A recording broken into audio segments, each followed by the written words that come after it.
and welcome back to another episode of Madness and Meaning. Today, we are going to be doing something a little bit different. Kelly and I had a few different ideas of what we wanted to talk about today, but nothing fully felt right. And I came up with this idea of how we've sort of recorded at this point like 25, 27 episodes, but we've never really fully explored our stories. We have here and there. And if you've listened to multiple episodes, you probably picked out bits and pieces of our life experiences and how we wound up here and how we've come to be who we are today. But I thought it would be really interesting to take a full episode to just tell you about our story, of our life story, what we've learned, and how we've come to be this version of us, and also have an opportunity to ask one another questions. We've prepared 5 questions or so for each other that I haven't seen what Kelly's prepared for me, and she hasn't seen what I've prepared for her. So we're just going to put each other on the spot and see what wisdom kind of can be teased out in the moment from exploring what those questions bring up and what this conversation brings up. And so I'm just going to get started with how I want to anchor in exploring how I've become this person and how I've transitioned into my life, into the work I'm doing today, and not only the work, but how I spend my time, because I tend to get preoccupied with my job and make that the focal point of my life. But there's so much more to me than that I want to let you in on today. So recently, someone asked me the question, if you could name the story of your life, what would it be called? And I thought that was such a fantastic question. And I So took some good. time to think about it. And the answer that just came to me was a Game of Thrones reference. And it was, "You know nothing, Jon Snow," which really resonates for me because my life has taken so many twists and turns. And where I am today, like, was never within the realm of possibility or the frame of reference for at all where I thought I would be and who I thought I would be and what I thought I would be doing. And I've experienced so much that's taken me in so many different directions. And every time I think I have something figured out, where I think I know what I want and how to get it and who I am, I'm thrown a curveball, just constantly reminded that I do, in fact, know nothing at all. And so I am the Jon Snow in my own life story in that way. And so I just thought I would kind of take you through the highlights of my life to how I've gotten to this point, because it's kind of an interesting story. And in previous episodes, I did kind of get into how I grew up in a Jewish family where religion wasn't really a big aspect of my life, but tradition was. And the Jewish traditions were very important to my parents in particular because both sides of my family are Holocaust survivors. And so I think for my parents, remembering what their parents went through was really important as a way of celebrating the hardship and the struggles they endured to make it through and build a new life in a new country, because they all immigrated from Europe to Canada. And the fact that we're alive today is really a testament to what they went through and how they were able to overcome that. And I feel like on some level as a kid, I saw that, but as a 7-year-old, I didn't fully respect it Oh because yeah. you're you know you're not capable of holding all of that as a kid. And so I was only thinking about myself and how the traditions didn't really make sense to me and religion didn't really make sense to me, and I really didn't want any part of it. And I could tell that that wasn't going over well for my parents, but I didn't care. I just wanted to do my thing. And so I declared that I was no longer going to buy into any religious ideologies, and that if science couldn't prove it, I didn't believe in it. And so that was my way of fighting back against all of the tradition that was pushed on me from a young age.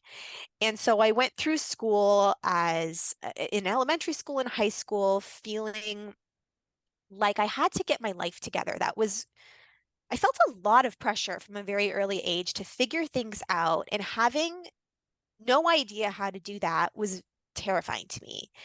And I was a very artistic kid. I really enjoyed drama and art and English, but it was really, really difficult to get high grades in those subjects because there's subjectivity there in the marking scheme.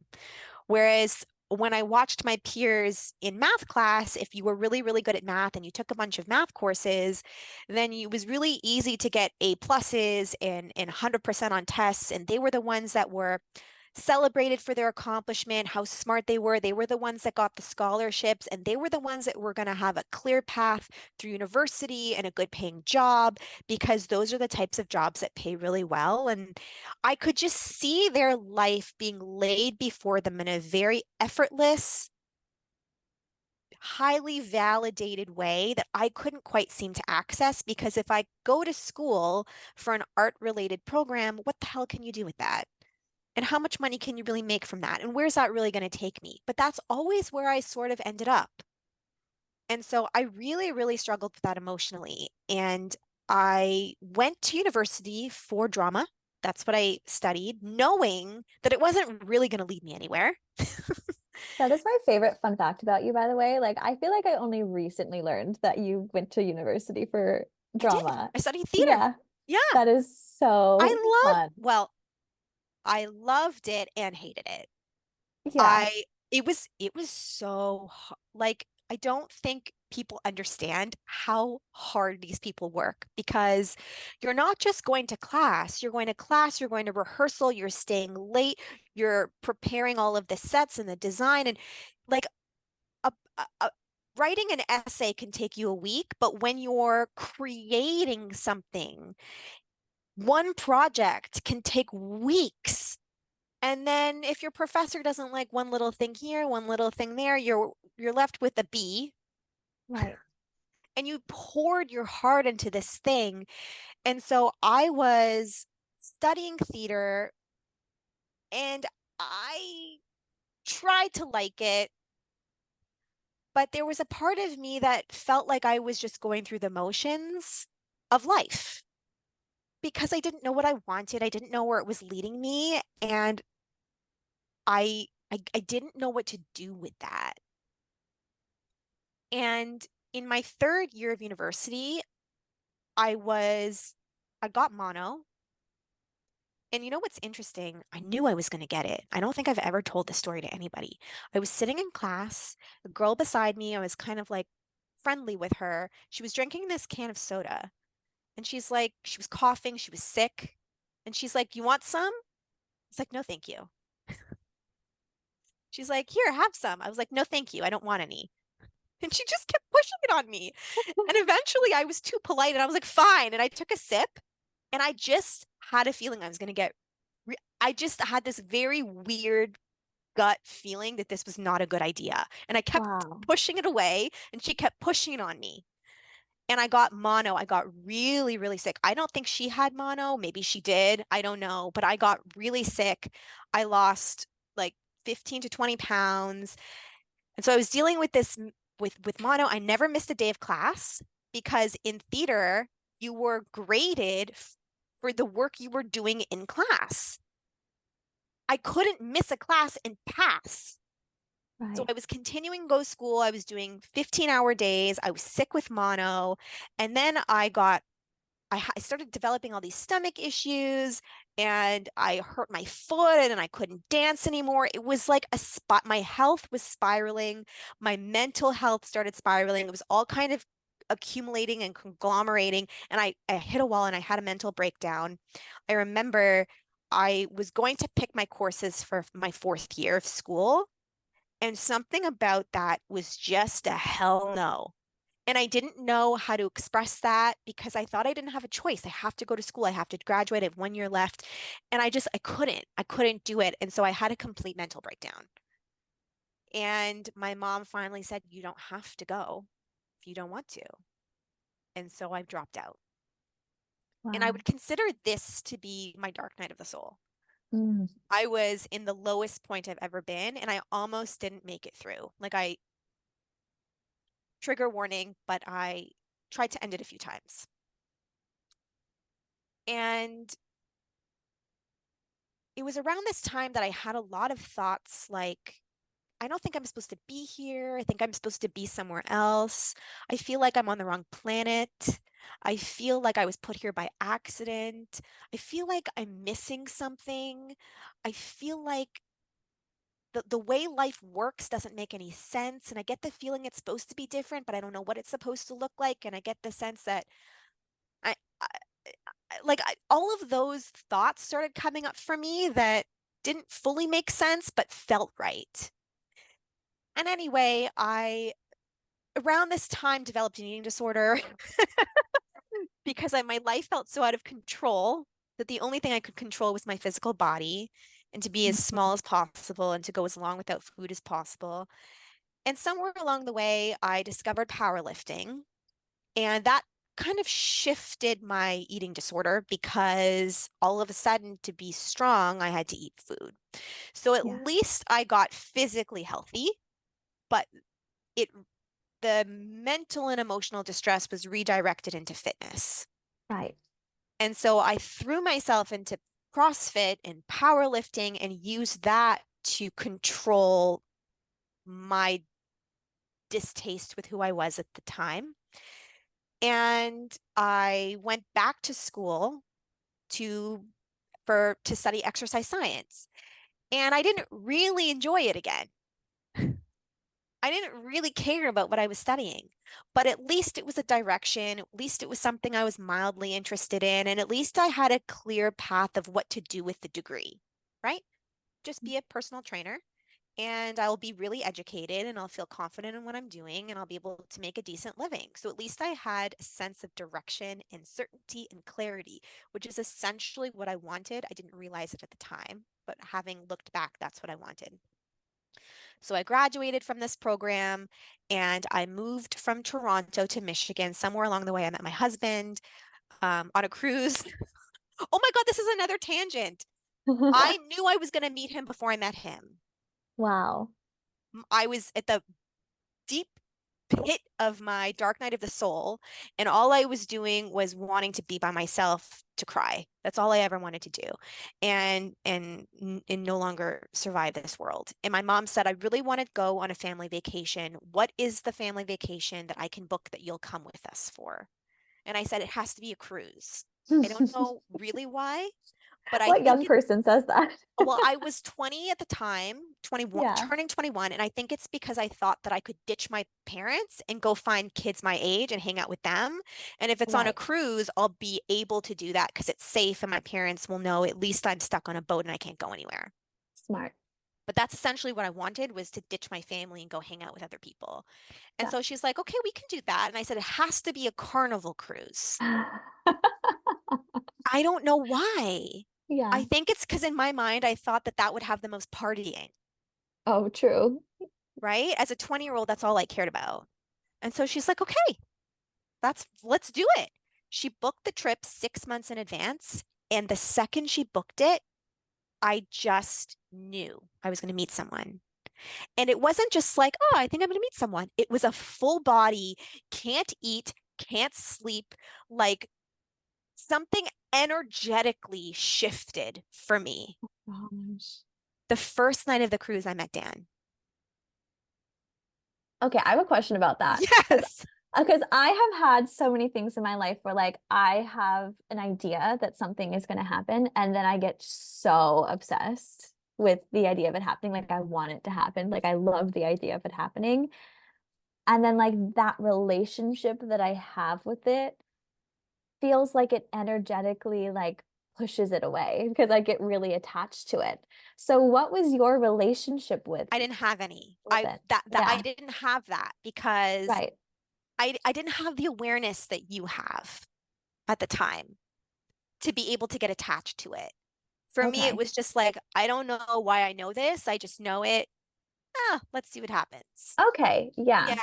I didn't, I was so ill again. Like I was still Right. very mentally and emotionally ill that I was, as long as I could escape my parents and escape how I was feeling, I didn't care. Right. Okay. That explains a lot to me because it's not like you knew and it was like, oh my God, I can't wait to No, meet this person. no. Yeah. Okay. So anyway, we were in a long distance relationship for 7 years, over the course of which I gradually got better physically, mentally, and emotionally, and I was able to suppress a lot of the pain and suffering I was feeling, go back to school, and when I graduated school, I moved from Toronto to be with him in Michigan. And so when I moved to Michigan, I started looking for jobs, and I went from job to job to job, and each one got gradually worse. And all I wanted was to have a job where I could feel okay, be treated decently, and maybe get paid if I'm lucky. My bar was low. Not It was asking really, for much. my bar was very low. And the last job I had was so bad that I met a crossroads where I was like, I don't know how long I can keep doing this for, where I've never been treated well at a place of work before. And I can continue to look for this and maybe hopefully one day find it, or do a really scary thing and start my own business. And the thought of doing that was so terrifying because I didn't think I could. My trust in myself and my worthiness of that was non existent. And every single person in my life told me it was a bad idea, except for Dan. Wow. Dan was the only one that said, why don't you start your own business? He might have been the one that suggested it in the first place. Like it wasn't even something I would give myself permission to think was as an option for me. Yeah. So I was started crying. I was like, I can't do that. I don't know what I'm doing. And I threw a tantrum and I threw a fit. And like eventually I was like, I should probably just start my own business. So I love eventually, that transition from hysteria to just like, okay, fine. I've had I mean, so many things like that. it was like a part of me knew that like if it doesn't work out, I'll just go back to what I was doing before and I'll be filled with shame, but I'm already filled with shame. Like, what's the difference? Right. And so around this time where I started building a gym, COVID happened and I stopped working and I was met with another realization that I hated what I was doing. And it was around this time that I started going through a spiritual awakening. And this is where my life really changed, where I had a really good friend who died of brain cancer.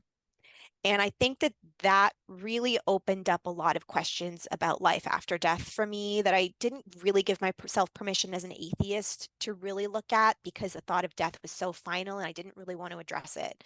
And then my dog died, and that was devastating. And I just started hearing spiritual conversations around me in the periphery, in different places with different people under different circumstances unrelated, that were just never within my frame of reference before. And all of a sudden, it was everywhere. And then one day I was driving, listening to a podcast. These two people were talking, and this one about nothing. And this one girl was like, I believe in reincarnation because of the book Many Lives, Many Masters. And something just clicked in my head. I have to read that. And I read it in like a day. And that's where everything started snowballing for me, where it was like I went on a internet rabbit hole, just Googling all these things. And I started to see the same information popping up in different places. Like this medium would say something, and then this medium would say the same thing, and then this medium would say the same thing. And I was like, well, if they're saying the same thing and they don't know each other, where is this coming from? And so eventually I just started exploring the concept of life after death and that mediumship and talking to people in the afterlife could be real. And I just didn't think it was possible for me, but maybe somebody could do it if you were born with it. And then I was on the internet one day, just randomly on YouTube, came across someone's account where they said everyone's psychic, just have to develop the ability. And I was like, well, I want to be psychic. That sounds really Yeah. cool. So I Right. took my first psychic development course and everything just opened up. And it was around this time I started working with Kelly because I was working through the pandemic, trying to figure out my life. I just built this business that I hate, and I was having nightly panic attacks. I didn't know what to do. So at the same time I was exploring my psychic ability, I was diving really deep and uncovering and working through my deepest fear and shame and self-doubt and self-loathing. And the two sort of worked together in a really beautiful way where a year later I started trance channeling. And this is where my business took another turn, where I was feeling called to move in a spiritual direction and away from the fitness direction. And I just very slowly gave myself permission to follow my nudge. And it's led me to this place I'm at now where I have no idea where my life is going. I'm 37, I'm almost 40, and I still don't know where it's going. But I have come to a place of comfort inside of that, where the uncertainty that filled me with a sense of dread all this time, where all I wanted was a stable, linear path, I was never given access to that. And somewhere along the way, it led me to where I am now and all of the incredible synchronicities leading up to that point, where it's like I never would have been able to access who I am today if my path had been so certain. And I am continuously thrown curveballs over and over and over again still. And every time I'm thrown a new one, it opens up this whole new avenue of life for me that I didn't even know existed.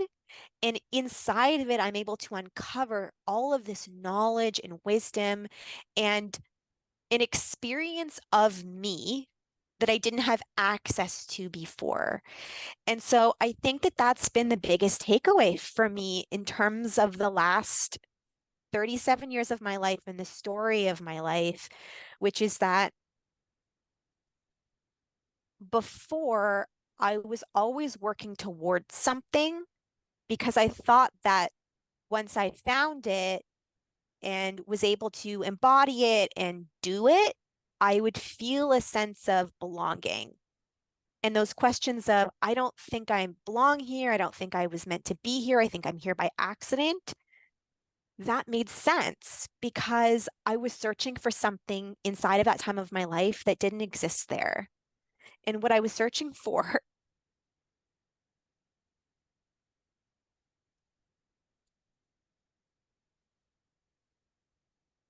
was to feel a sense of peace and fulfillment and satisfaction and love inside of who I am. And I thought that that was accessed in something that I would uncover and be able to do. And Mhm. the non-linear direction that my life has taken has reflected back to me over and over again that that's not necessarily true. It's accessed in the experience that I'm having in the moment, and it can only ever be accessed internally. And once I can fully allow myself to open up to that and allow that to be enough, then it doesn't matter where my life leads me, and it doesn't matter how much uncertainty there is in that. I will be okay. Wow.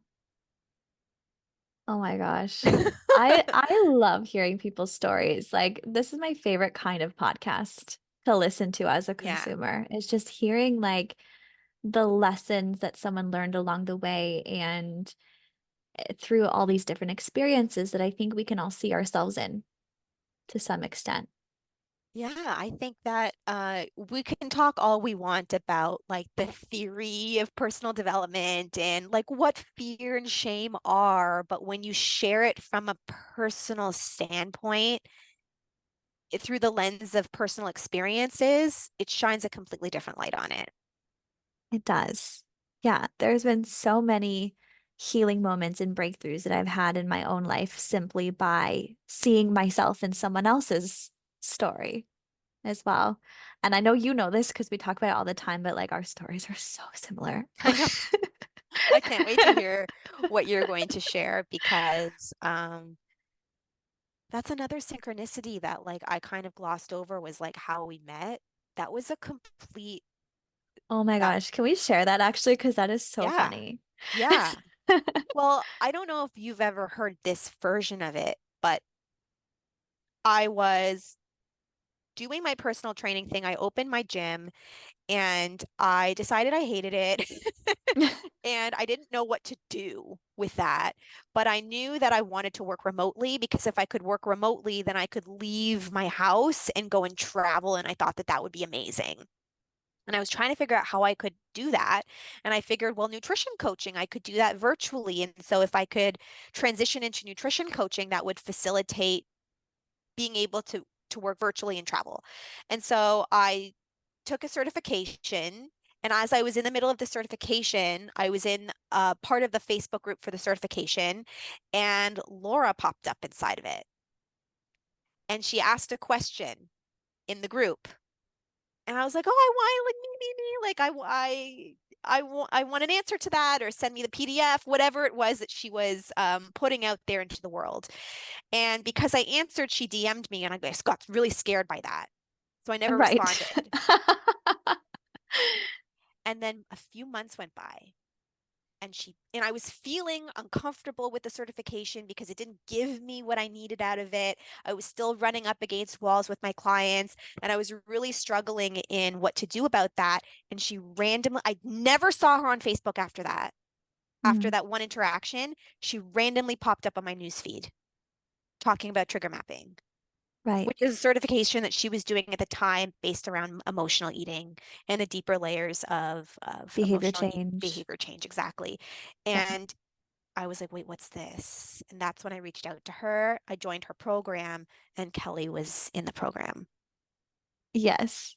And my experience of it, I'll tell my side of the story, is that I was I was in the very first round, like the beta testing of Laura's certification program. Like she was a close friend of mine and mentor for many years before she created this program. So she reached out to me to kind of test it basically on me and a few group of other girls. And so then I was in the first round. And then Amanda, I think you might have been in the second round, but you might have come a little bit after that. But regardless, as she went through the different rounds of building the certification program and having more people in the program, there were these like group coaching mentor sessions basically where she would coach the coaches in the program around like real client case studies that they were coming up against. So like the different nutrition coaches and fitness coaches that were taking her certification program would come onto these calls and be like, this is a client I'm really struggling with. I don't know what to do.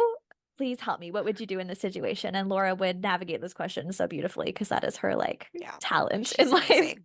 She's amazing. And I was obsessed with all things like learning how to work with my clients better. So not only would I show up to all the calls, but then I would, watch all of the recordings as well, even when I wasn't doing the certification and I had graduated at that point. And so I would always watch every single recording of every single coaching session. And I just remember like at one point, like blatantly only watching them for you, What? Amanda. Because I was No, I'm struggling like serious. massively.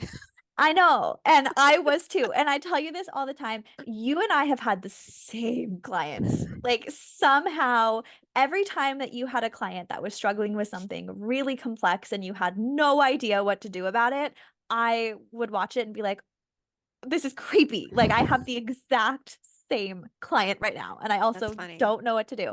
So like I would always like get my advice for my clients through you asking the questions to Laura. And I was like Yeah. obsessed with watching every recording. And so I felt like I had this like weird bonded friendship with you, even though you did, well, I didn't think that you knew I existed because Oh, I I was kind of knew. like, I knew because I thought you were so smart. oh, I saw you asking questions, or sometimes you would answer other people's questions. I was like, she's a really good coach. I wish I oh. like, yeah, I remember thinking that about you. Well, to me, we had a one-sided friendship. I genuinely didn't think you knew I existed, but I was like, I I did. really relate to this girl, but also I'm awkward, so I'm not going to say anything. I actually don't remember I remember we talked at some point, like way before we started working together, there was like a DM exchange for over something. I don't remember Potentially, yeah. what it was. Maybe there was like a question that one of us I had. I don't know. I think what I remember most was that eventually Kelly started mentoring inside of that program, and anytime I had a question, you would answer it. And Kelly's answers were always like paragraphs and paragraphs and paragraphs, like super detailed, but you Love the always details. had a way of walking me through whatever I was struggling with in a way where I was like, oh my God, this girl's like really good at a really good Oh, coach. It was so helpful, and you really took your time to be detailed with your response. And then Kelly started hosting these incredible workshops, and I attended one, and it was mind blowing. And I oh. was like, okay, I need to hire her. And then around that time I was working out, and I was like randomly started crying in the middle of my workout. And I thought to Oh. myself, should I reach out to Kelly for coaching? And in my head, I heard a scream. Yes. Oh, I thought And you meant like a terrified scream. this was before I started really hearing my spirit guides. So this was like one of the first times I heard them, and it was a scream of yes. Oh my God. I And I didn't was know like, this. okay, so I drafted a message to you right then and there in the middle of my workout, and I kept trying to proofread it, and it kept scrolling me up to the top, not giving me an opportunity to proofread it. And I was like, why is this happening? And I just heard, yes, again. So I was like, I guess I don't have to proofread it. And I just sent it. And I was like, I hope she has like space to coach me. Like Oh. I feel like I really need help. And that's where my life changed. I remember just feeling so many things when I got that message because I was like, oh my God, this is fun that someone is reaching out to me to like work with me from this community because like at the time most of my coaching experience was like helping people with their nutrition and fitness.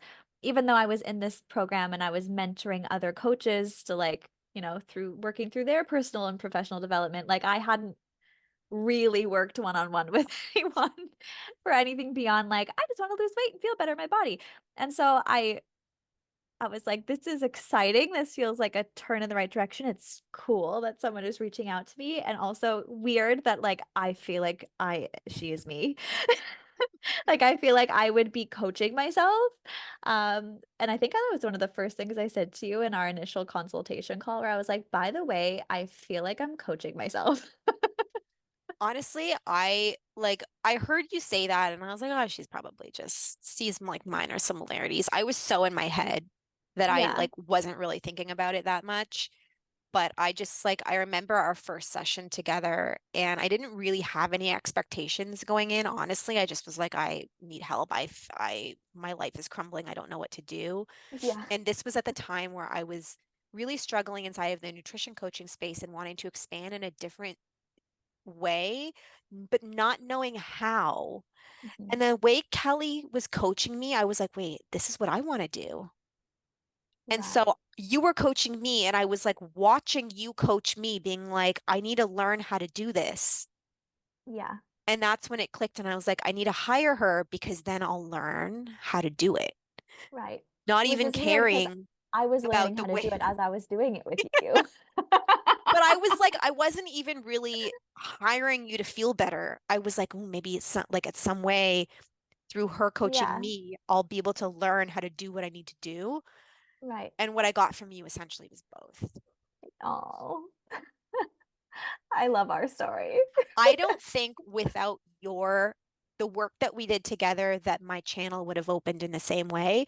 I think it would have eventually through different circumstances because it was probably a life path for me that I had chosen in advance. Um, but this was clearly like the way that I was being presented with that I just kind of took.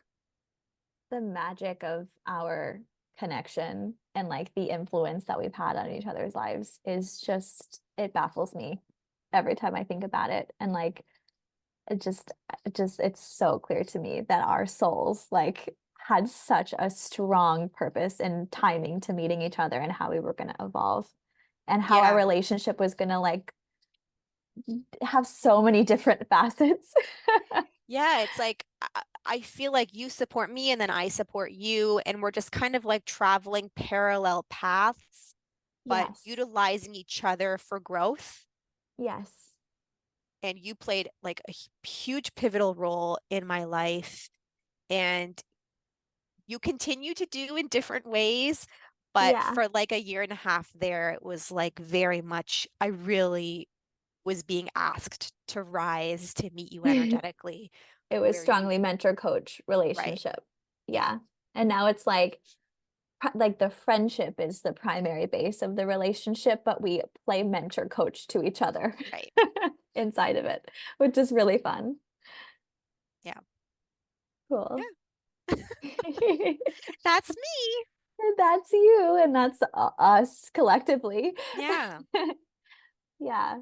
I love how you started your story by sharing that question that someone asked you recently around like if what was it if you could name the book of your life, what would it be called? And I started reflecting on it after you first mentioned it because I'm like, oh, that's a really good question. And Yeah. I want to be able to summarize my story in that way. And the thing that initially jumps out at me is a title relating to learning how to release control. Because I think that my entire story was like a buildup of me, like for a very large chunk of my life, learning how to control everything. And then for the past several years, it's been now I need to unlearn how to control everything. And the main pivotal point in my life and in my story that has gotten me to where I am now was essentially this place where control very blatantly stopped working. And I think that for the first like 20 something years of my life, it was me learning that control is the only way I can get by in my life, is learning how to control everything. And in so many ways, I got validated in that. Like so much happened in my life that I attributed as good things, and they were in a lot of ways good things. They brought me good feelings at the time that came as a result of me trying so hard to control it and getting the outcome that I wanted as a result of trying to control it, and then continuing to have that validated. And then I'll share a little bit more details. I'm just kind of describing more high level right now, but there was a point several years ago where it was like control isn't working anymore. Oh my God, like the terrifying dark night of the soul, like the darkest depths of my life, where I was like, I don't like, I just, it was so triggering. It was so traumatizing to like be in my existence when control no longer works. And now I've reached this place in my life where it's like, I'm so separated from this deep, deep, incessant need to have to control everything in my life, even though it still pops up. There's definitely still that like pattern that exists in me that I see come up and try to manipulate and control and figure out where I'm going and figure out what I need to do in order to make sure bad things don't happen to me. That pattern is still there, but it's the disidentification of it has made me it's so hard to even relate to like the version of me 5 years ago because I feel like that version of me has died in a way because it was time to. And so to begin my story of learning this way of living around control, I mean, a lot of my early life memories are associated with this really, really deep pain around not being enough, being unworthy, feeling like I didn't fit in, and just really painful earlier life experiences around bullying, around loneliness, never really having any friends, feeling like I didn't fit in, feeling like I didn't even belong with my family, feeling very disconnected. Um, I moved When I was 9 years old, we moved to the other side of the country, and starting out at a new school when you're 9 years old is, as I'm learning as I get older, like that actually is a very traumatic experience for a lot of people.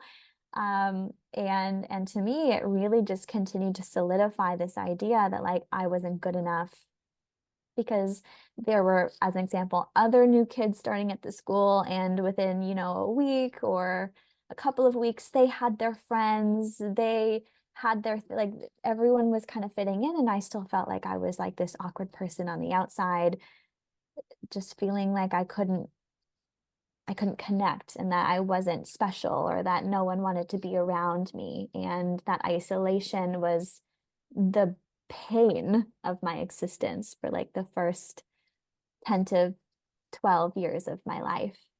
And for those that have listened to any of our episodes, I'm sure you've heard me reference that a big part of my life has been related to my relationship with my body, my relationship with food. This is where your and I's stories collide around the need to control through controlling our body and controlling food and developing an eating disorder. And so when I had this deep pain around not being good enough, not fitting in, feeling disconnected, feeling isolated, it was like my mind tried to figure out why I felt that way so that I could try to change that feeling. And the most obvious thing to me that was presented in my life that I was able to associate, like this could be why I'm feeling this way, was because my body looked this way. And so I started really young comparing my body to other girls specifically bodies, and being able to notice stark differences in my body compared to other girls in my class's bodies. And I was a bit of a chubbier kid. I also had a very early growth spurt. So there was like a couple of years of my life where I was actually the largest kid in my class, not even like girl, but like bigger than all the boys before they hit their growth spurts. So like I was just bigger, I was taller, I was a bit chubby. I had really crooked teeth. I had funny glasses. My hair was curly. I had brown hair. And like all that I ever saw from like the other girls that I wanted to be with or that had friends or that were liked by the other classmates, they were like stark difference to me. They were blonde. They had straight hair. They didn't have glasses.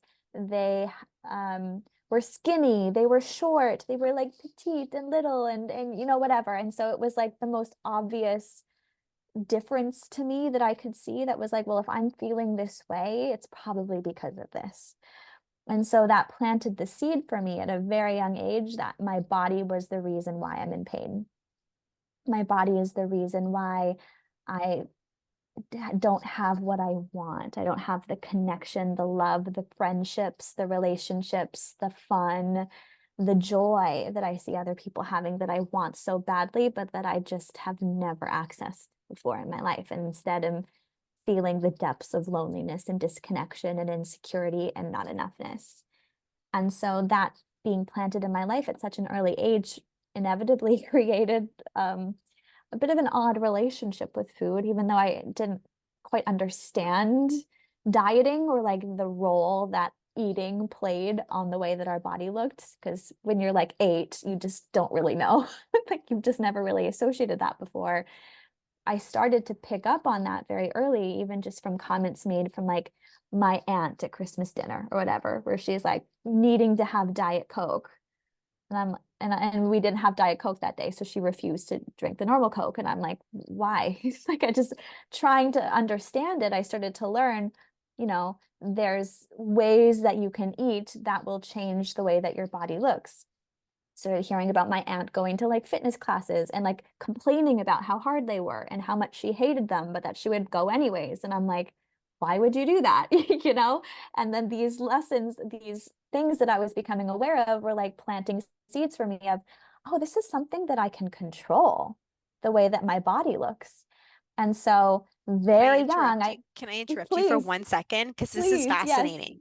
yeah. For me, it was always whenever I didn't feel comfortable, I associated it with it's me. Like there's something wrong with me. And Yeah. for you, it seemed like you honed in on your physical body Yes. rather than who you are. And for me, it was always no, there's something wrong with who I am, but I can't control who I am. All I can control is my body. Mm. That's very interesting, I think what you're describing is what it was for me. probably. Yeah, because it was that feeling of loneliness and disconnection. There's something wrong with me. And then Okay. I wanted to know what that thing was so that I could control it. And the Yeah. only thing I was aware of that I could control was my body. Okay. Yeah. And there were other things I was insecure about. Like there were lots of things where I'm like, oh, I'm a bit too loud, or oh, I'm stupid. I made that comment or whatever. But it was kind of in a way where it's like, oh, I can't really, I can try to control those things, but the thing I know I can control for sure is my Right. body. And so Yeah. I really did hone in on that at a young age. So interesting that we have Yeah. that parallel. Yeah. It's also, I wish I had someone that was able to explain this to me. Mm, And I part of that is gotcha. that I didn't talk about it. So Right. I didn't give permission for that experience, but anytime I tried to, I felt like no one really understood. Yeah. This might be your experience too, but my earliest memories of like ever vocalizing this struggle that I had was mainly just coming out in short bursts, like saying that I feel really ugly or that I feel really fat or like just expressing that I feel insecure.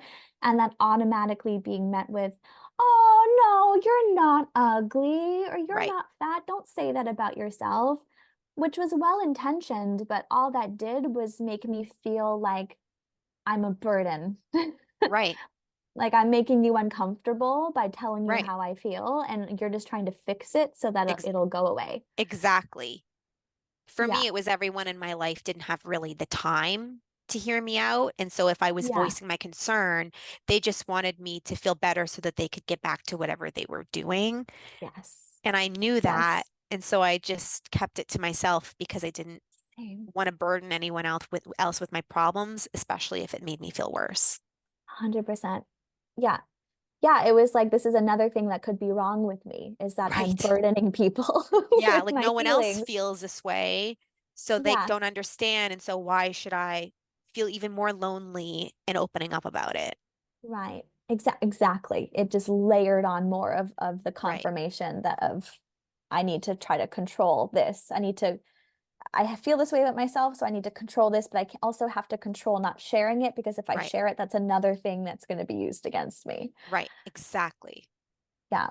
And again, coming off of the point of control, it was like I was learning who I needed to be in the world in order to rid myself of this pain. It's not how I thought about it like at the time, obviously. It was a different way of interpreting what was going on, but in hindsight, it was really trying to manipulate who I was and understand based on my life experiences and what I was seeing in the world, who I needed to be, what I needed to look like, what I needed to hide, what I needed to show, who I needed to show up as, and how I needed to show up in order to be worthy of people's love, really, in order to be accepted, in order to be the person that other people would like so that I could feel good about myself, so that I could feel connected, so that I could feel joy, so that I could actually just like relax and have peace in my life rather than being so uncomfortable all of the time. I was really desperately trying to escape this discomfort that I felt in my own existence. And the way that I honed in on that, as I said, the most was through manipulating my body. And so when I started to understand that you can control the way that your body looks by, changing how you eat or whatever, um, my very first experience of dieting was that I decided I was not going to eat lunch anymore, or breakfast. So I would be sent to school with my little lunch bag and immediately like I have this vision because it was my morning every morning for like a whole year. I would get dropped off at school. I would walk to the garbage can by the door, dump everything that was in my lunch kit in the garbage, and then walk to class. And then I would, wait for snack time and then sit there and like twiddle my thumbs and like kind of have this like endorphin rush of like, are people going to notice that I'm not eating? Should they notice I'm not eating? Will they think that I'm doing the right thing if they think that I'm not eating? Are they going to make a comment and then I'm going to be embarrassed? Like it was like this could be good. Like there's this really endorphin high, really, of like wanting people to see that I was doing something about it, wanting to be validated in a way, hoping that it was going to change things, Wanting to be seen. wanting to be seen in a way for something good. Right. Yeah. And then Wanting to when feel seen. Wanting to feel seen. wanting to feel seen. Yeah. Yeah. And when nobody made a comment at first, it was like really deflating. But then I was like, well, I'll wait till lunchtime because maybe they'll notice that I'm not eating lunch too. And then lunch came and some people would sometimes make comments and I remember when people would like point out that I wasn't eating, I would feel so like awkward. I'd be like, "Oh yeah, I'm just not hungry," or "I'm feeling sick today," or "I forgot my lunch at home," and then someone would offer me food, and I'd be like, "Oh no, I don't like that." Like just like I felt like I don't know what to say, I don't know what to do. I'm afraid I'm going to say or do the wrong thing, and I was just a mess of trying to figure out like what am I supposed to do? What am I supposed to say? Who do I need to be? Like, am I doing the right thing? And again, that need to control and try to figure out like how can I rid myself of this discomfort by becoming who it is that I need to be. And this way of eating, this style of eating became like my pattern for like setting the tone for like the next decade or so, where like I just at 10 years old when I first started this, I don't think I really lost any weight because I just stopped eating lunch and breakfast and then would like be starving and go ask my parents to like go to McDonald's. Right. Just come home and like stuff Right. my face in front of the TV, which was in hindsight, I now recognize was my way of emotionally escaping as well through a whole day of suffering, not only Right. suffering because I was starving and not eating, but also because like I was so uncomfortable with trying to figure out who I need to be and being afraid of doing the wrong thing and being seen a certain way and afraid of being embarrassed or afraid of being hated or someone not liking me. And so like there was so much chaos all day long that it was like as soon as school is over, it's like I need to escape. I need to numb out. And having really highly palatable, copious amounts of food and like sitting in front of the TV watching the Family Channel, aka the Disney Channel, if you're watching from America, was like the only reliable way that I felt relief in my life. Right. And so I had this weird relationship with food that started then, where it was like, I need to starve as much as I humanly can, like as much as I physically and mentally can cope with not eating, I need to do that. And then I'll be rewarded with being able to eat as much as I can in like one sitting, but like I can only do that once. And then I had this like weird restrict binge relationship with food for like the next decade of my life.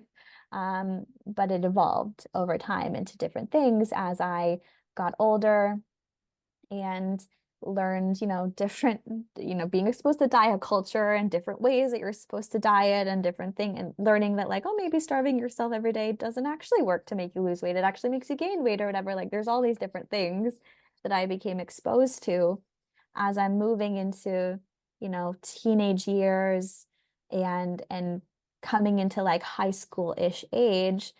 My It was around the time that I experienced my very first heartbreak. I think these two things go hand in hand, where like I had my first boyfriend ever at the age of 14, and um he was 2 grades older than me. So like already I was like, oh my God, an older guy likes me. You know, Yeah. you make that mean something so good about you. And I was like so excited that like there was a guy that found me attractive and like wanted me to be his girlfriend. At the same time, there was this terror that like it wasn't going to last or that he was going to discover something about me that was going to make him realize that he actually didn't like me.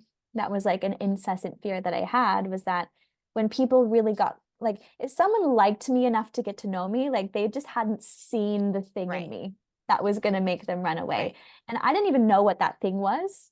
I just had an idea, like a deep belief that there was something wrong with me. And if someone liked me, it's just because I didn't see it yet. I had the same thing. Yeah. Yeah. And so that just sets the tone for every relationship to be like m manipulative, and you're like trying to figure out what that thing is and hide it from that person, but then you also want to test that person at the same time. So it's like, well, if you do see it, are you going to stay?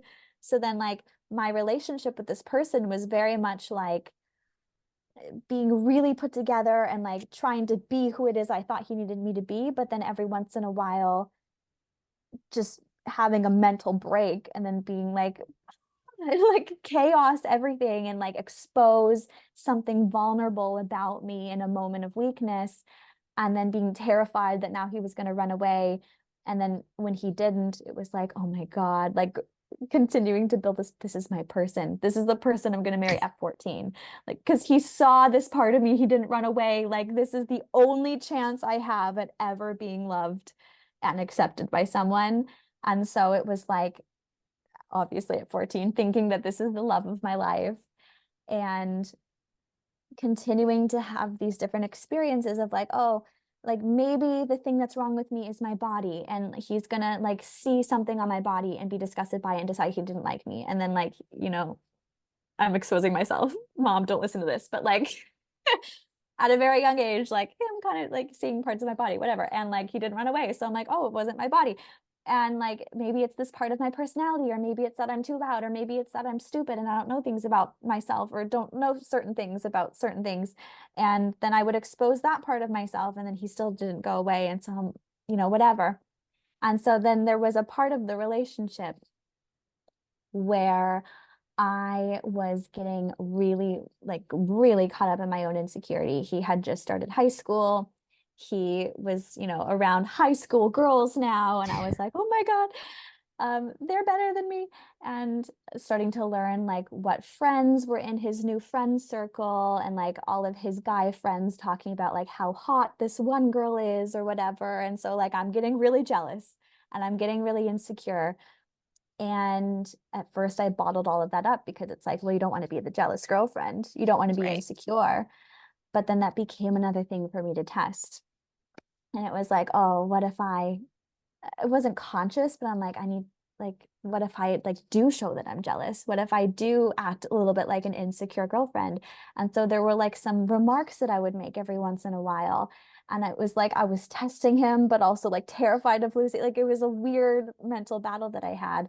And long story short, he ended up breaking up with me because I got too insecure and too jealous. And it was the most devastating thing a 14-year-old could have ever experienced at that time. And it was it was like, oh my God, I found the thing that's wrong with me.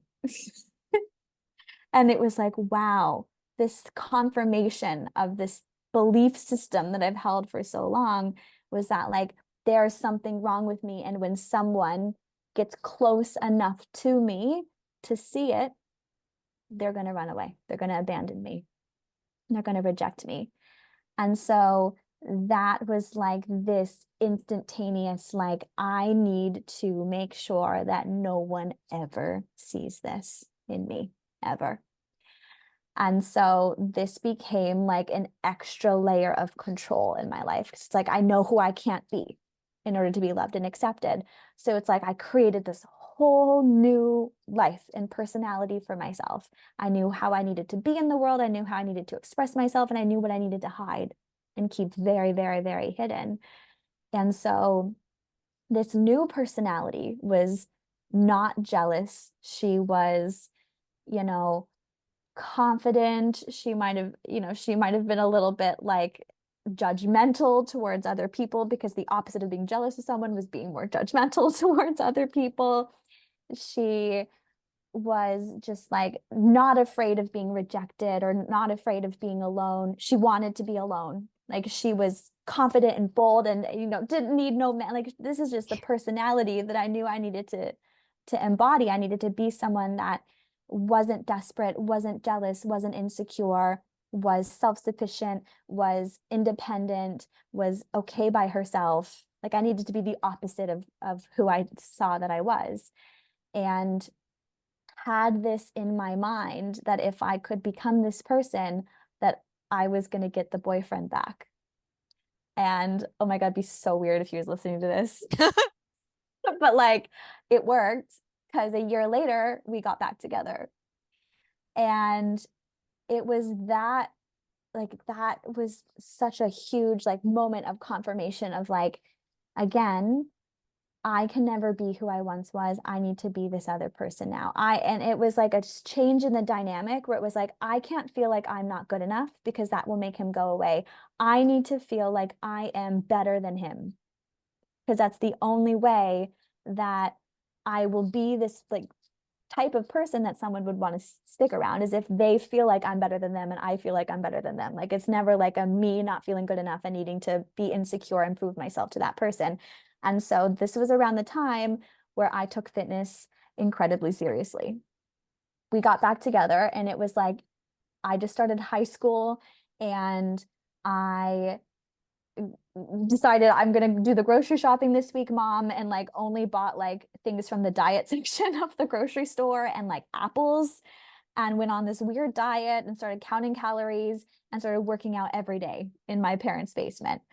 And that was like this that was the first time I started working out and dieting that I actually stuck to and like it hasn't stopped really since then. Like it became like an instantaneous lifestyle change that was very unhealthy and very obsessive.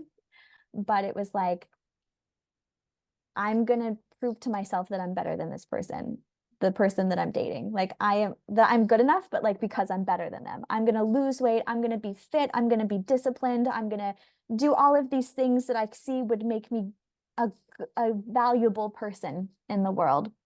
So I lost like 20 pounds. I was like the try hard in gym class. I started running. I started joining all of the sports ever. Like it's complete opposite to who I was before that, who hated exercise and wanted to skip gym class because I hated it so much. Um, and this way that I was living my life kind of confirmed to me that like I am not only good enough for this person, like I don't need to be insecure or jealous, but like he should be insecure and jealous because I'm too good for him. Look at all the things that I have going for me. Look at how disciplined I am. Look at how hardworking I am. Look at how like I go to the gym after school when everyone else is going to McDonald's, like that kind of thing. And so this gave me such an ego boost that was a high. It was like the first time in my life that I felt good about myself for something that I was doing. Literally the first time I felt that way, which was addicting in and of itself. And it was a manifestation of that need to control. And so that relationship, because my whole purpose of it behind the scenes was to try to feel like I was good enough by becoming better than that person, it drug on long enough. We were together for like 3 years. By the time I graduated high school, it was like, I actually am now too good for you. So bye. And I broke up with him. Yeah. And then that was like a pattern in all of my relationships where I kept finding every boyfriend I ever had since then. I would get into a relationship with a guy and then not really want to be in a relationship with them because I like didn't like them. Like I didn't really like how they lived their life. There weren't qualities in them that I would appreciate in a partner, but then would find myself in a relationship with them anyways. And I'm like, why am I in this relationship? I don't even like this person. But then we would date for like 4 years. I hope none of my exes are listening to this because this is really bad. But like all of my like early adult relationships were that way, where it's like, I don't even know why I'm dating this person. I don't even like them, but like I'm dating them for 4 years and we're buying a house together and whatever. And it wasn't until, you know, mid to late 20s, Kelly reflecting on life, that I realized that that was me trying to control the dynamic. Because if I got into relationships with men that I felt better than, then they wouldn't reject me. And I wouldn't have to face that horrible, horrible pain that I felt in my very first relationship at 14 when my deepest fear was confirmed. That if someone got close enough to me, they would see the thing that was unacceptable and then leave and reject me. And so all of this kind of feeds into the fitness and body stuff. Like I developed a huge obsessive passion with fitness and nutrition because it was the one thing that gave me that feeling good about myself, right? And so throughout high school, decided that's going to be my life. I'm going to be a personal trainer. I'm going to compete in bodybuilding competitions. Fitness is going to be my entire personality and my entire life. And it did. I was very good at dedicating myself to that. Like fitness was the only thing I talked about. It was every Same. podcast I listened to. Yeah, I know we relate on this. Like it was my only personality. Identity. Yeah. Yeah, Yeah. 100%. Like I would spend several hours a day in the gym. I would try to bring it into every conversation that I Conversation. had. Any Yeah. free time that I had, I was watching YouTube videos of fitness vloggers and, whatever. It was everything to me. And so, because I had that burning passion for it, it was like, I am committed to making this my entire life. I went to school to get a diploma in personal fitness training, became a personal trainer, um, competed in a few bodybuilding competitions. Right out of finishing school and getting my personal training certification, it was like, I am not even going to settle with anything less than the best. I'm only applying to the absolute best top tier personal training studios in my city. Like I have to be the best at this. And so I applied only for like the top tier, like rated best personal training studio in Edmonton, whatever. Somehow, by some grace of God or a lot of manifestation power, or the fact that control in my life really worked at this point, I got the job right out of school as at a personal training studio that was like literally rated the best in Edmonton. Um, and just like was so committed to being the absolute best that I could, like consuming all of the information, knowing, having the knowledge, having the expertise, but also looking the part, obviously at the same time. That was a big part of Can being I a tell you personal something? trainer. Please. Laura saw right through it. What So do for you people mean? people watching and listening, Laura is the girl through the program that we met. She Yes. ran the gym that Kelly applied to. Yes. She saw right through it, but she liked you. So she Right. hired you. I know. It's so 100%. And I thought I was getting hired because I'm like, yeah, I know the most. I'm the No, most she really educated. liked you. Cute. And she sort of saw the persona you were putting on and didn't really buy into it, but saw that there was so much more to you than that and hired you for Oh, that. what a blessing that woman is. She is so perfect and Yeah, so I think precious. that's funny though. It is really funny. And that very well describes her role in my life. Yeah, Very much so, because she's always been someone to pull out the truth of who I am yeah. and make me feel safe inside of that being who I am versus this persona that I was Well, she putting saw on. herself in you. Yeah, Yeah. that's the thing. Yeah. And so through my personal training era, um, there was a point where, shout out Laura, her and her husband made a very personal decision to close down their gym. And that meant that I needed to figure out what the hell I was going to do with my career, because my plan was that I was going to be their personal trainer for the rest of my life and that I was going to work for them until they retired, and then I was going to buy their gym. And then, that was my whole plan at 21 or however old I was. Um, so then when that plan took a different turn, it was like, maybe I need to open up my own gym. And I'm like trying to find other personal trainers to open up a gym with me, and that just wasn't working. And so then I ended up just like registering my own business, taking all the clients that I had from Landon and Laura's gym and renting out space at another studio that just allowed personal trainers to kind of run their own businesses there and pay rent. And that was me basically opening up a business, starting my own business without planning to. Like I never thought that I would own my own business. Similar to you, it was like, oh, my own business? No, I can't do that. Like Yeah. that was crazy to me. It was so outside of any identity that I ever saw myself as that it was not even considered as like a possibility for some reason. But then when that became my reality, or like the most obvious next step, it was like, okay, I guess that's who I am now. If I want to be someone that's like unique and special and hardworking and cool and like, is good enough. I'm going to take this opportunity and I am going to be the best business owner in the whole world. I'm gonna work as hard as I possibly can to make this work. And so it was taking all of these same control-based obsessive behaviors that were once primarily poured into controlling my body and what I looked like and who I was into now controlling the outcome of my entrepreneurship. And throughout that, there was a lot of time, a lot of money, a lot of energy invested into making sure that this didn't fail, because what that would have meant about me, quote unquote, was too painful to even think about. So it was not an option that that was going to fail.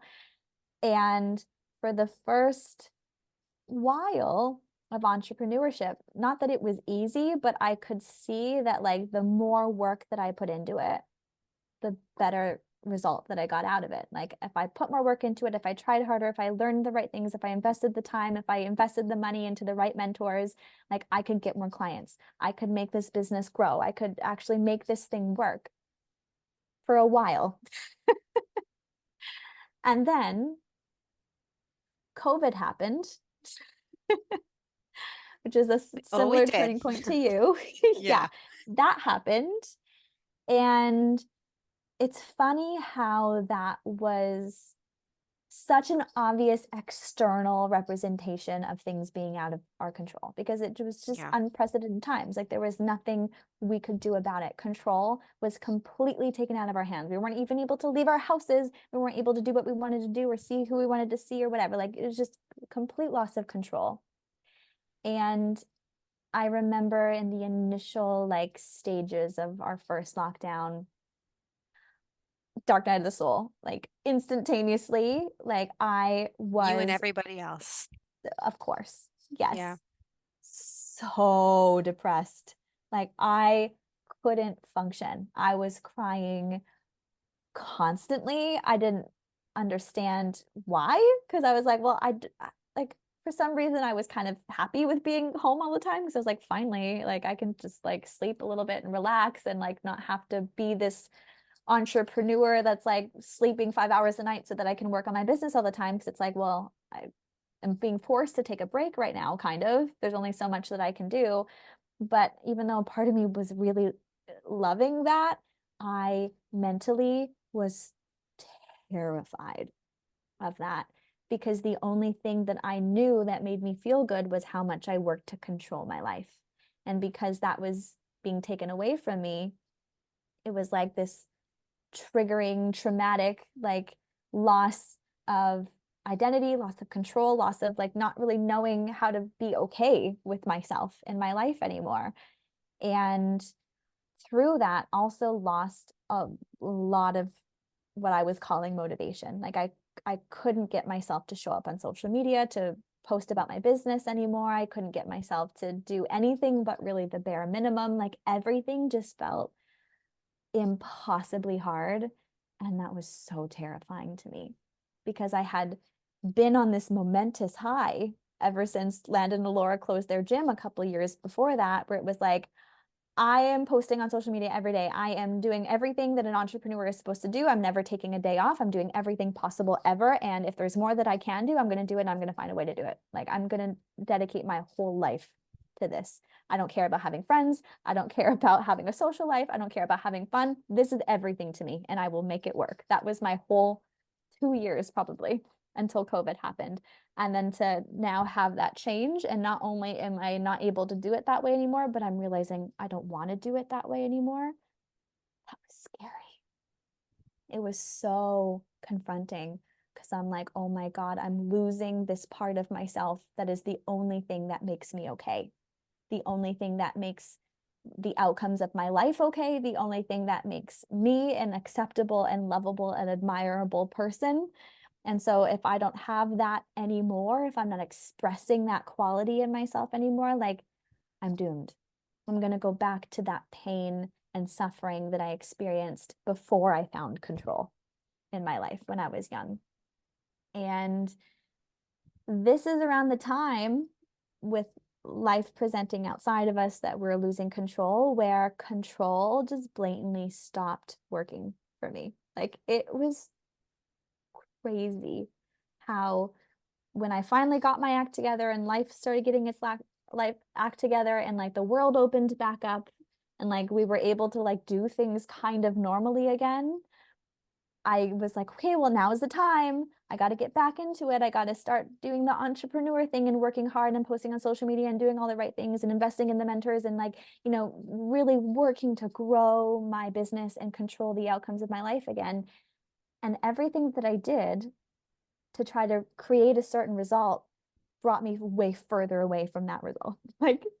Like so hilariously in hindsight, but it was terrifying at the time. But like one big example of it is that I tried to launch something new in my business, like a new group coaching program, and I dedicated everything for 3 months into building it, marketing it, perfecting it, getting mentors to keep their eyes on it and to help me come up with a marketing plan and like show up every day and go live on social media every day and reach out to people and blah, blah, like I was checking every box and controlling it so hard.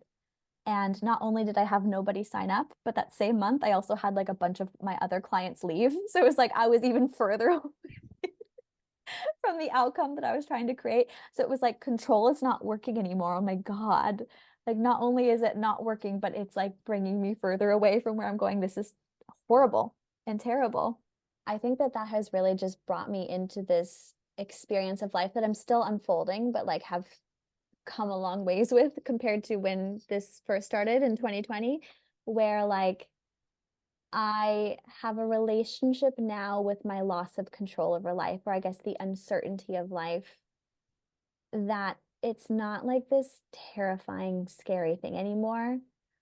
I have gotten to experience so much over the last several years that has shown me that what's available to me in life, the types of experiences that I get to have in life, never came from me controlling them. They always came because I couldn't have foreseen them happening. I couldn't have even tried to have them happen because I wasn't aware that that was even available to me. So much has happened in my life over the last several years that is incredible. Like I've had a really interesting, cool, full life over the last several years, traveling, moving to different countries, like meeting so many people, like forming new hobbies, like finding new passions. Like so much has happened in my life that came even though I didn't know that I wanted those things, even though I couldn't have tried to create those results in my life. And because all of the best things that have happened to me over the last several years have came as a result of me not being able to control what was happening in my life, I think inevitably my relationship with uncertainty and my inability to control has taken this turn where it's kind of like, thank God I can't control my life because controlling is exhausting. And even though I still try sometimes because the fear gets there and all these old patterns still exist in me, I just feel like my relationship with control has changed so much that not only can I not allow myself to engage with it as much anymore, like when I see myself trying to control something, it's like, okay, come on, girl. Like this is ridiculous. You know that this isn't going to lead anywhere good. But also like my experience of my career and like the way that I coach people used to be very much like I'm helping them control an outcome. People would come to me because they wanted to help control the way that their body looked or control how they felt in their body or control, the outcomes of their business or control something in their life. And as I've stepped away from it personally, me helping someone create something out of control is completely out of integrity. And so now like trying to describe what I do for work is so hard because it's like I don't really help you do anything other than like stop trying to control your life. And then it's like, why is that a good thing? And I'm like, I don't know, it just is. Like, trust me. It's hard to market a business when you've kind of expanded beyond the need for what the average like sales tactic represents. Yeah, That's something I've noticed is it like is. when you learn that you don't need anything anymore in order to feel a certain way, then you want to share that knowledge with someone else. It's just difficult to sell. It is. It is. And I honestly have no idea how to do it. No clue. No clue. Other than Yeah. like when people like you come into my sphere and then you see how I live or how I talk or whatever, and you're like, I want that too. Then it's Yeah. like, okay, but like You I have didn't have to sell you on it. you have to be at the same frequency. Yeah. Yeah. Should we get into our questions? Yeah, let's do it. Um, Okay. do you want to start or do you want me to start? Yeah. I will ask you a question first. Okay. Um, these questions are so random. I just thought of them randomly and I didn't know how your story was going to go. So like this might be irrelevant to what you talked about today, but I want to know it anyways. No, there's no irrelevant question. There's just questions Okay. that you want to know the answers to. Yes. Okay. Um, so even if you can see the purpose behind it or like believe that everything happens for a reason, everything that has happened to you happened for a reason. Even if you can see that, is there anything like one thing from your past that you've had the hardest time getting over or not regretting or not wishing had been different? Oh my God, that is such a good question.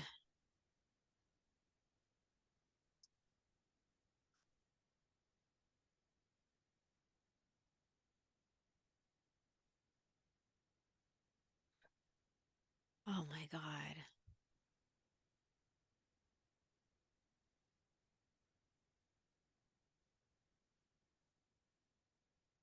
I don't even know how to answer that.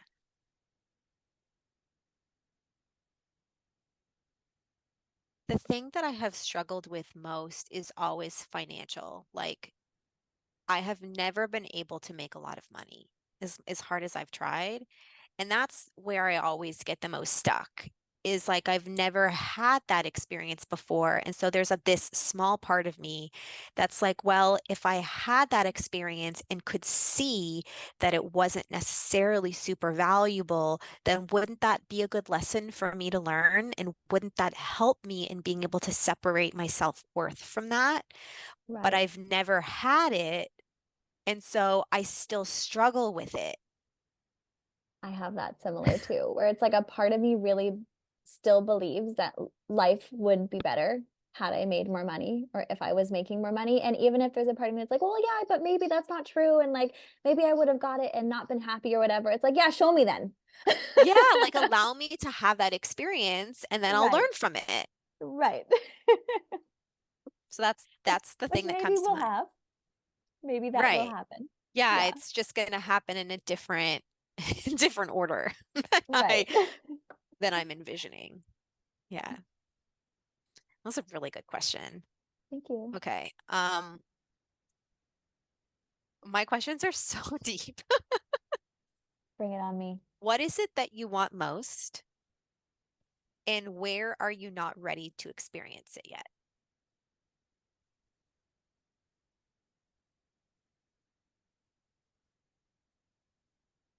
It's so interesting because like I didn't know where my answer to this question was going to go. And so I just kind of watched where my mind went. And I was like, oh, that's weird. I didn't know I wanted that. But there's like this like boldness to my life that I have a deep craving for. Like just being so engaged and big in life like and it doesn't I always thought that maybe that means like I have a big business and like everyone knows about me and I'm open to that not necessarily being what this needs to look like but there's something about a bigness to my life and that really encompassing like authentic self-expression and like really putting myself out there in a way that feels good and doing it consistently and like just being like boldly out there and like being known for something special, but like also like feeling like people don't need to know about it. It's just like I know that I'm known for this because this is how I know myself and I feel big and significant inside of that. There's like a boldness and an engagement to life that I feel like I really, really, really crave. And in some ways I've worked towards it, but the second part of the question is like, where am I not ready for it? Or how am I not ready for it? Yeah. I've recently very much discovered that as quote unquote vulnerable as I think I am, because I share things that are people would consider very vulnerable. Like I share more than most people share, and I'm happy Yeah. doing it. Um, I'm hiding a lot in my life in ways that are interesting to notice about myself. And I think that there's a lot of fear that I'm not completely aware of, but I'm starting to gain some awareness around that is holding me back from really stepping into the boldness that I crave to be. I love that. Yeah, And it's interesting to notice it is. when that awareness comes, it's like, wait, oh my God, I know. I'm I'm deeply afraid of excited this for thing it. that I want. Yeah. I know. Like it feels Yeah. like I'm on the precipice of like being clear around like there's something here. I kind of know what it is. I haven't wanted to look at what it is, and I feel like I don't have to look for what it is. It'll just be revealed at the right time. And knowing that that's happening and that's incoming is kind of terrifying and exciting. Well, look at you not trying to control it. That's it. Exactly. I'm Just over it. letting it come to you, Let letting it the come to me. realization come to you. Yeah. Exactly. Exactly.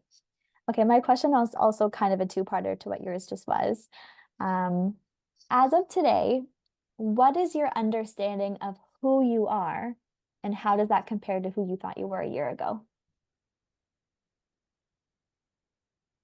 A year ago, I thought I was a person that was discovering things about myself and the universe that was put here or chose to be here to share it, to help myself learn from it, and to help guide others through their learning of it too. And now I believe that, say the question one more time. Who do you believe that what is your What? understanding of who Okay. you are? And now that is not at all who I think I am. I think I am an energetic being choosing to have a very particular experience based on the choices that I'm making as Amanda. And that's literally it. Yeah, And there is no rhyme or reason to it other than the choices that I consciously make as this version of who I am. And ultimately, it's all play and fun and games without any stakes. isn't it funny how like as we start to go through the path of discovering who we are and what the purpose of this life is, etc., there's like a point where it gets like really, really complex. And then the Yeah. more closer to truth we get, the more simple it gets. Yeah.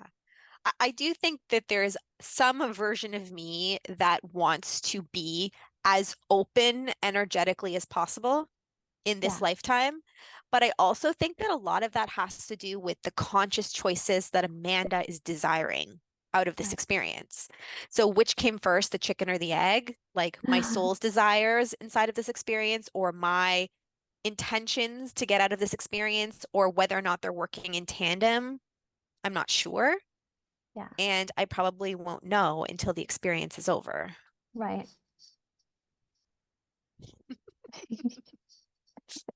Um, what do you fear about desiring more? And what do you fear about never having it?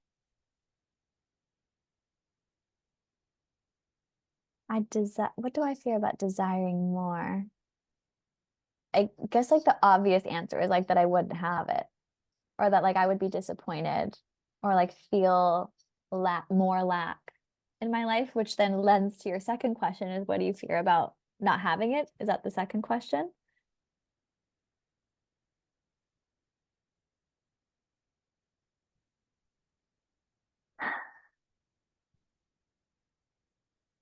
I don't know. There's like this weird like resistance to disappointment that I've noticed in my life, like a pattern of wanting to avoid disappointment, my own disappointment, but also like other people's disappointment, I guess. Um, and so I think I've always been one to like really have bold desires, like even like going into, my career in personal training. It was like, I'm gonna be the best personal trainer. There was no like settling. Yeah, I always Going into settled. bodybuilding. Yeah, I never Interesting. thought like that. I never thought I'm going to be the best. I was always like, I'm not worthy. Well, and for me, it was coming from I'm not worthy, but it was like a Wanting different to way be of worthy. dealing with it. Yeah. Yeah. Yeah, which is so interesting So how we interesting. respond to the same wounds differently. Yeah. Um, and so I don't know, I think I've always kind of biased towards wanting big, but then the fuel source behind going after something big was always the fear of it not happening. And then if it And never happens, what's scary about that?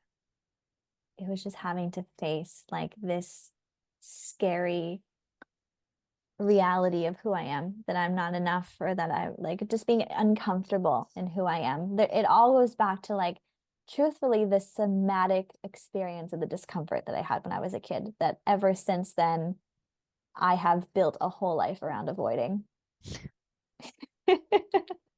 We all do that unconsciously. 100%. Yeah, You just have the conscious awareness of it. right. Yeah. The worst part about not getting what I want would be being uncomfortable in who I am, really. It's as simple and complex as that. Right. One more? Do we want to do one more? I mean, I have two more that I like, so I'm just going to Okay. ask them. Okay. I have one more. Okay. So we'll go with that. Okay. Um, what is something that you used to view as spiritual or personal development oriented that you now realize you were doing from an unhealthy or egoic fear-based place? Everything. Same. When I asked that question, I was like, literally everything. But it comes in layers, right? Like Yeah. I decided to go into the personal training space because I wanted to help people feel confident and comfortable inside of their bodies. And then I realized that they were trying to escape who they are as, as a means of controlling their body. And I didn't want to be a part of that anymore. And so I wanted to help them more with the emotional side of things. And then I noticed that there was almost this disparity between, yes, I was showing up in a way where I wanted to help people feel more comfortable inside of who they are, but if I could be the one to help them see the disconnect and then feel better inside of who they were, then I would feel better inside of who I am too. And so there was this part of me that was using my job to feel more valuable inside of who I was. And then I projected that into spirituality too, where I was like, well, if I'm a spiritual person, then I'm coming at it from this spiritual place. And it was the same bullshit where I was like trying to feel good inside of who I was by teaching this thing and feeling really unworthy of what I wanted and who I wanted to be. And then gradually and gradually detaching myself from that role. And now I've created this community and I still find myself getting pulled back into this.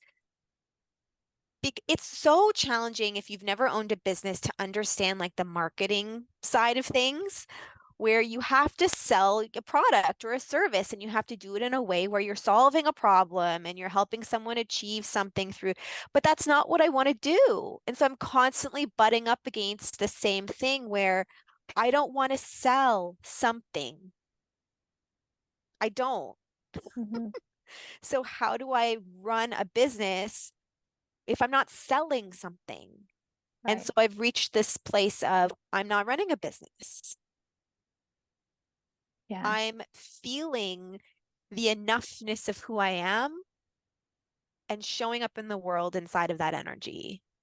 And you can step into that space with me or not. Hmm. And that's kind of where I've come to. And it'll probably be an evolution from there. I love that. Um, what is your biggest hope for the next 4 years? And 4 what would it feel like if you chose to embody that now? Ooh, I feel like we're coaching each other with I these questions. This know. is so fun. I know. Um, I was sharing this with you a bit earlier about how I have this vision for myself as for those of you who don't know, going back to university, kind of pursuing some technical changes in my career and taking a step back from business and life as I knew it for my entirety of my adulthood.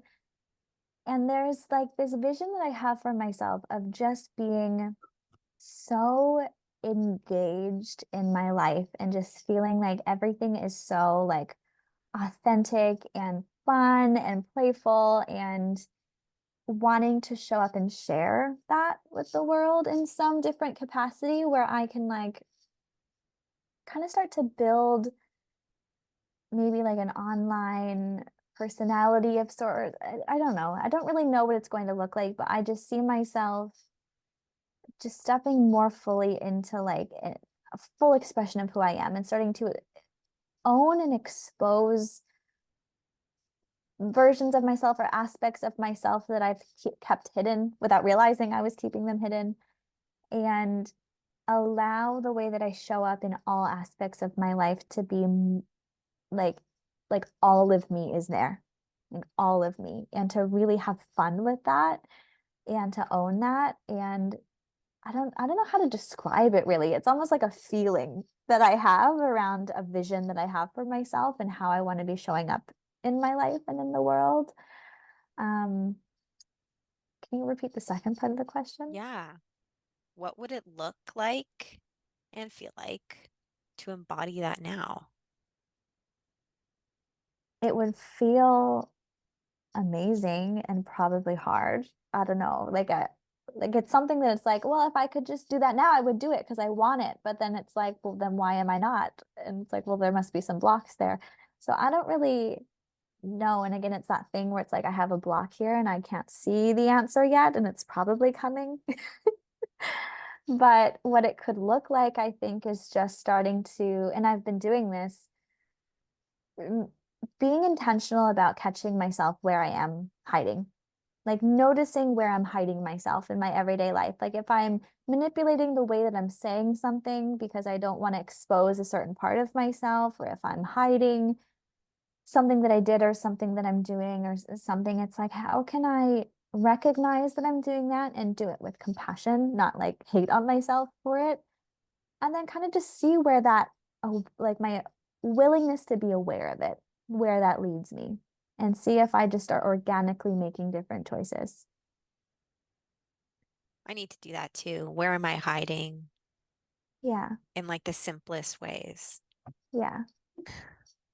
I have Maybe one it's more. something we can hold each other accountable to, like a I love check-in. that. Let's do Yeah. it. I have one more question for you. Okay. Okay. What is something that you've talked a lot about these past versions of you? What is something that you know now that you wish that you could tell that past version of you? And if you were to sit and think about who you're going to be in 4 years from now, what could you envision that version of you telling this one? I'm gonna summarize the the ending of my story being a lesson around like what you think you want and what you're trying to control to happen is nothing compared to like what's trying to happen for you. Yeah, I know. Because so much goodness has come in my life as a result of me having no freaking idea that it was even available I or that it know. was gonna happen. Like We not know having the nothing. ability to imagine. Yeah, We know nothing. exactly. Let life show you. And it's Yeah. so cute that like we think we know better. Yeah, Like we don't we know. think we know what's best and what would be the best possible outcome, but like never. Like now in hindsight, looking back on all the things that I thought that I wanted and that I worked really hard for, had I had them, I don't think I would have liked it. Well, eventually you would have gotten bored and wanted something else. Right, right. It was nothing compared to what was trying to happen for me and what has happened as a result of losing control over my life. And if I could envision myself 4 years from now giving my current self advice, this is a really good question. I love it. Um, I think that I would Honestly, I would just want to reemphasize that same point, but maybe driving it home to be like,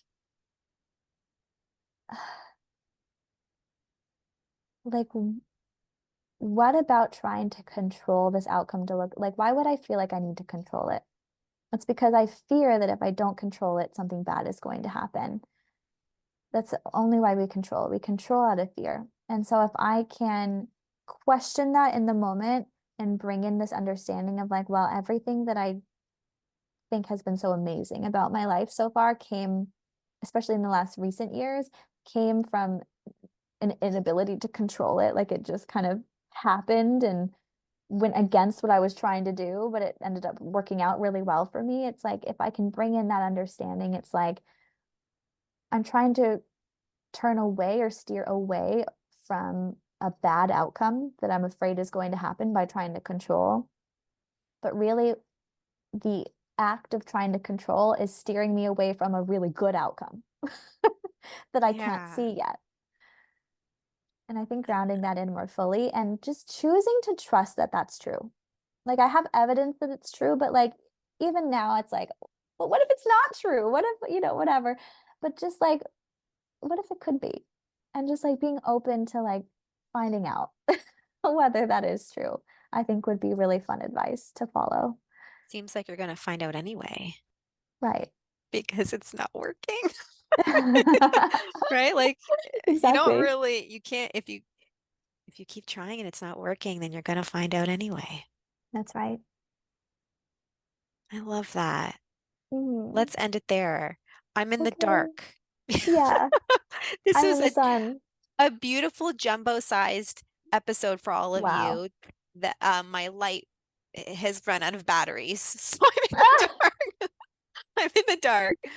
But I would like to leave everyone with taking some time to reflect on what you would name the book of your life I love that and question. sending us what the title is. I want to Please. hear Yes, it. And if any of our stories resonated with you, please share it with us. please do. I loved this episode. Me I knew I would. too. Thank you all so much for listening, and we'll see you next week.